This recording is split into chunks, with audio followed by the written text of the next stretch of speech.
What's up, biology students? It's Mr. Holloway here, and today I've got a video for you about ecological succession.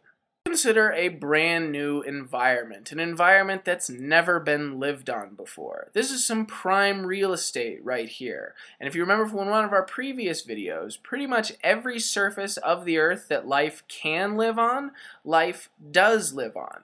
So let's say an undersea volcano erupts and we get this brand new island. So far, there's nothing really living on it, but eventually it's going to be covered in life. So we might ask ourselves, what changes will occur to turn this environment into a diverse ecosystem, and are these changes predictable?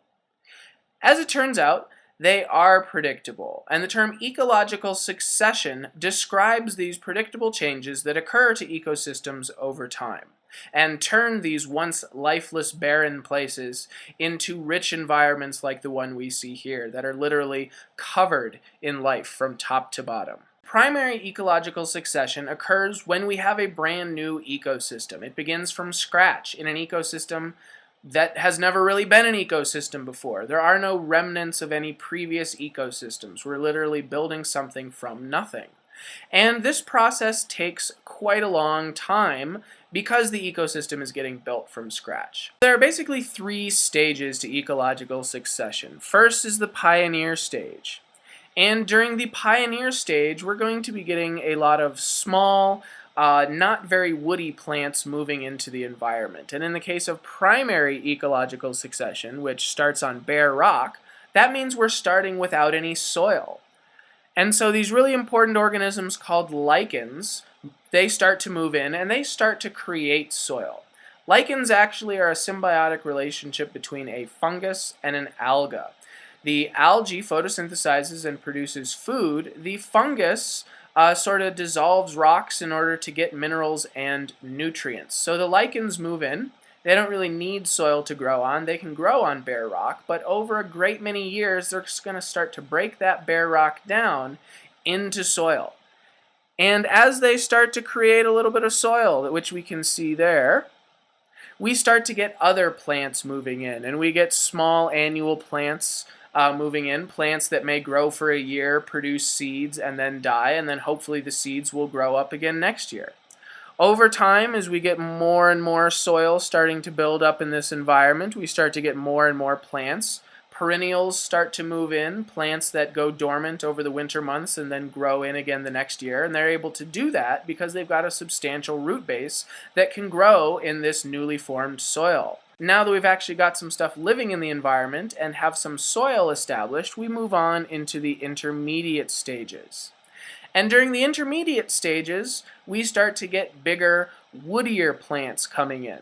And these bigger, woodier plants include things like shrubs and trees, and we're creating more and more soil. You can see here that that base of soil is getting thicker and thicker.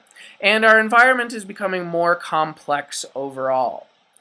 Once our environment gets so complex and there are so many large plants living in it that the ground starts to actually be shaded out and the sunlight might not actually reach the ground as much anymore, we form what's called a climax community. And climax communities are dominated by hardwood trees, and these form the primary structures in these environments, and then we get smaller plants and shrubs growing in the understories. And while all of these plants are moving into the ecosystem, modifying their ecosystem and changing it, making it more suitable for life, animals are moving into the ecosystem as well. First, we might get small insects and birds, small mammals, and then we're going to get larger and larger stuff until eventually we have a rich, diverse ecosystem. During secondary ecological succession, we don't really have to build an ecosystem from scratch. We can build it up from the remains of a previous ecosystem. And if we look at how this happens, it all begins with a disturbance, something like a fire, and that kind of resets our ecosystem. Fortunately, we don't have to create any new soil because there's already soil here, so that pioneer phase doesn't take as long. It only takes a few years because we don't have to wait for years and years and years for rocks to be broken down into soil because we already have soil. But the process is very similar overall. We start with our pioneer species, and they're called pioneer species because they're the first ones to move into the environment. And we see those same annual plants moving in, and then the grasses and perennials, and then we get the shrubs and the softwood trees in the intermediate stage, just like we did during primary succession. And then eventually we reach a mature climax community where we've got lots of different kinds of trees, some hardwood and some softwood. We have lots of different kinds of plants, lots of different kinds of animals all living together in this ecosystem. Whether we're talking about primary succession or secondary succession, we're talking about an ecosystem building up to a complex state from a relatively simple state. Similar processes happen in aquatic and marine environments. And here in this figure we can see an example of how that might happen. Suppose we've got a pond, and it's a new pond. Maybe it was covered with a glacier for a while, and this glacier moved off, and this low spot filled up with water, but suffice it to say that it doesn't really have much living in it.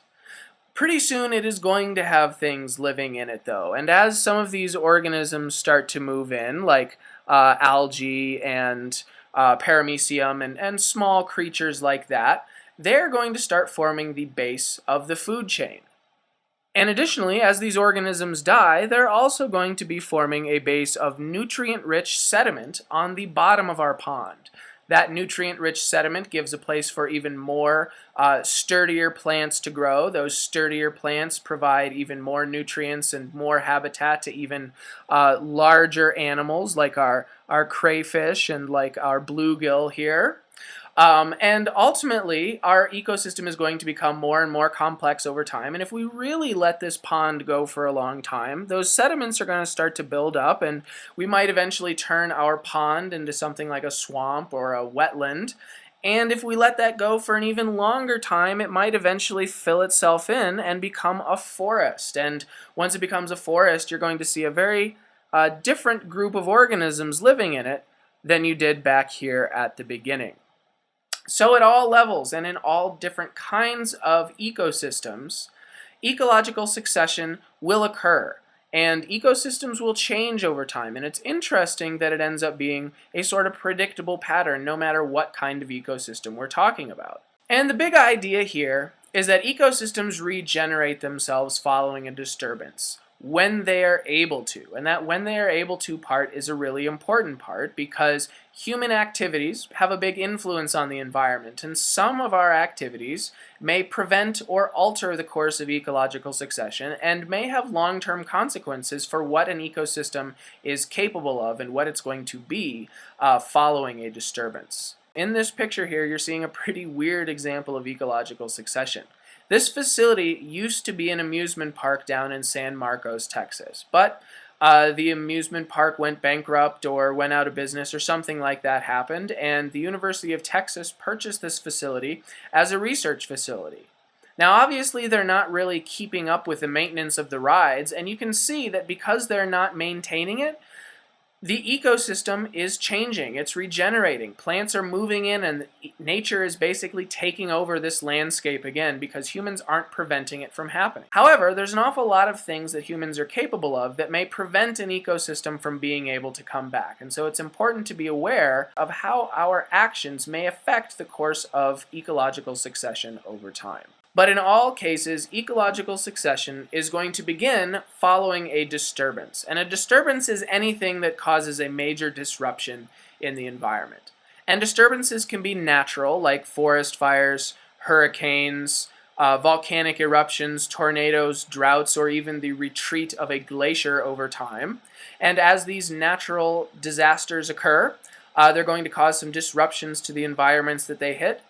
And if left alone, those environments are eventually going to regenerate. Ecological succession is going to bring them back to something similar to what they were before the disturbance happened. Humans cause a great deal of disturbance to the environment as well. For example, when we build cities, that's a disturbance because this land that used to be a natural ecosystem is no longer a natural ecosystem. We're altering the course of ecological succession. We're preventing that ecosystem from ever being able to generate back into what it used to be before.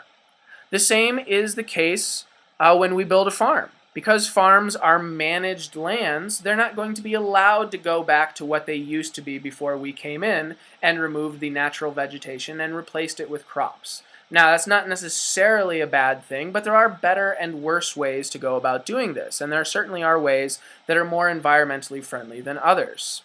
Sometimes humans affect the environment in the course of ecological succession without even really meaning to. I mean, it's pretty obvious when you're building a farm that you're changing the way the land looks, but ecological succession and the environment itself can be altered due to things like pollution. And we don't really mean for pollution to change the environment, but it does. And environments develop differently when they're being exposed to pollution than when they're not being exposed to pollution. And the same principle goes for aquatic ecosystems. As we pollute rivers and as we pollute the sea, we're changing those ecosystems, and they may be able to regenerate someday, but certainly not as long as we continue to put trash into them. So regardless of what we're doing, it's important to know how our actions affect the environment and how those changes in the environment ultimately may come back to affect us. So let's talk about a couple specific examples involving deforestation and desertification.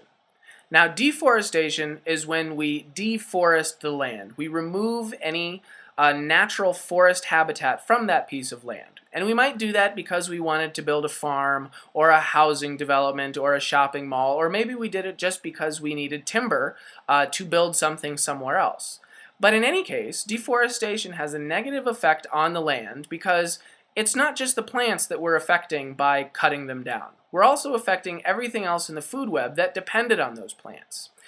And plants are more than just food for the rest of the food web, they're also habitat. But as savvy consumers, there are some things we can do to try to help prevent too much deforestation from happening. And one of those things is looking for this logo from the Forestry Sustainability Committee. And this logo here is put onto all wood products that are certified to be made of sustainably harvested wood. So that means that maybe that wood was grown on a tree farm somewhere, or maybe it was cut down by a company that plants an equal number of trees for all of the trees that they cut down, or something else like that. Desertification is when we overuse the land in a different way. In the case of desertification, it usually happens due to agriculture and ranching and things like that, but basically the land is overworked to the point where it can no longer support plant life. And you can see that pretty clearly down here in this image, where there are so many cows on this piece of land that any plant that did try to grow in that soil would be immediately eaten up right down to the roots and would never get a chance to grow up and produce seed and reproduce to make more plants. So this piece of land has effectively become a desert. It doesn't support plant life anymore, and therefore it's not going to be able to support very many other forms of life for very much longer either. Chances are these cows are surviving because somebody is bringing them in hay from somewhere else. This piece of land would not be able to support that livestock because it has become a desert. And there's another example from American history. This picture up here is of the Dust Bowl era here in the Midwestern United States. And in the Midwestern United States, here's a map to show us the area that we're talking about. Back about 100 years ago, not only was this part of the country facing a very severe and long-term drought, but people moving into this part of the land were farming it for all it was worth. They were planting tons of crops and raising tons of cattle and livestock and things like that. And basically they were taking more from the soil than the soil was able to sustain over time. Eventually, this patch of the United States became something like a desert. And in this picture here, we can see the effects. Because there was no plant life growing here anymore, and because there was no water to support any seeds that anybody brought in, essentially all of that soil was just free to blow around in the breeze. And we called it the Dust Bowl because every time the wind kicked up, we would have these tremendous dust storms because there literally was no plant life growing to hold that soil in place. And we lost a whole lot of soil, we lost a whole lot of livestock, a whole lot of people lost their lives and livelihood from it, and we've been trying to recover from that ever since. And we've been trying to remediate the land and make it healthier again, and it is coming back, fortunately. But since we have some precedent for this, it's important as we continue to support the growing human population that we're aware of the consequences our actions have so that we don't turn the whole planet into one big deforested desert. Although there was a time in human history when humans were able to get by just gathering the food that they needed from the environment directly, these days we depend pretty much exclusively on farming and ranching to provide us with the food that we need to sustain our population on this planet. The problem with that, of course, is that farming is one of the big ways, or one of the big driving forces behind habitat loss. And humans need to remove natural habitat in order to make room for these farms. So I would never suggest that we need to get rid of the farms and let everything come back to the way it used to be, because obviously that would be incredibly detrimental to the human population. But we do need to make some compromises with nature. We need to figure out some ways of doing this smarter and more responsibly so that nature can continue to give us these resources for generations to come. We call this monoculture farming, where a farmer basically specializes in a particular crop and they plant huge amounts of that one single crop, covering up huge amounts of land with, say, corn or lettuce or wheat or something else like that. Now, this is a really good way to produce a lot of food. We can mass produce huge quantities of nutrition this way. The problem is that it generates a lot of pollution, it requires a lot of fertilizer, it requires a lot of fossil fuels and a lot of heavy equipment to manage all of these huge amounts of croplands, and ultimately it reduces biodiversity. Because whatever was growing here before we came in and planted corn or lettuce or wheat or whatever's growing in any of these pictures, there used to be a natural ecosystem. And in that natural ecosystem, there were lots of different primary producers, lots of different plants to support lots of different animals, and the ecosystem was a lot more diverse than it is now. In a monoculture situation, not only do we produce a lot of pollution, not only do we rely heavily on chemical fertilizers and heavy equipment to get the job done, but we also drop the level of biodiversity way down because we basically replace a whole suite of primary producers with just one primary producer. And farmers don't really like it when the environment gets by eating their crops. So farmers are going to put pesticides on to kill the insects and things like that. So the insects aren't going to be able to survive. They're not going to be able to pollinate and do their jobs and fulfill their niches in the environment. So monoculture farming is a great way to support 9 billion people because it's a great way to produce a lot of food, but there's a lot of environmental downsides as a result. And they all have to do with reduced biodiversity overall and a higher dependence on fossil fuels, chemical fertilizers, and things like that. So we might ask ourselves, is there a better way to do it? Can we still get the food we need to sustain our population, but do it in a more environmentally friendly way that preserves biodiversity? And the answer is yes. And these are called polyculture farming. Whereas monoculture farming relies on one crop or very, very few crops being planted but mass produced, polyculture farming is a system that basically relies on a philosophy that diversity is a good thing. That rather than plant a field full of just corn, that if we planted that field full of corn and wheat and soybeans and a bunch of other things, not only are we able to produce a lot of food, but we're also raising the biodiversity of that piece of land so that it can support more animals as well, and those animals can support a greater ecosystem as a whole. So polyculture farming is a good example of one of the alternatives to a method that we've been doing for a long time that is turning out to cause a lot of problems, actually.